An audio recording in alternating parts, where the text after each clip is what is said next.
بسم الله الرحمن الرحيم لا أقسم بهذا البلد وأنت حل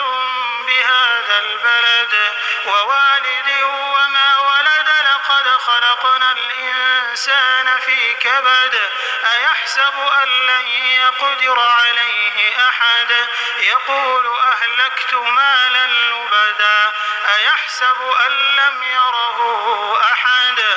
ألم نجعل له عينين ولسانا وشفتين وهديناه النجدين فلاقتحم العقبة وما أدراك ما العقبة فك رقبة أو إطعام في يوم ذي مسغبة يتيما ذا مقربة أو مسكينا ذا متربة ثم كان من الذين آمنوا وتواصوا بالصبر وتواصوا بالمرحمة أولئك أصحاب الميمنة والذين كفروا بآياتنا هم أصحاب المشأمة عليهم نار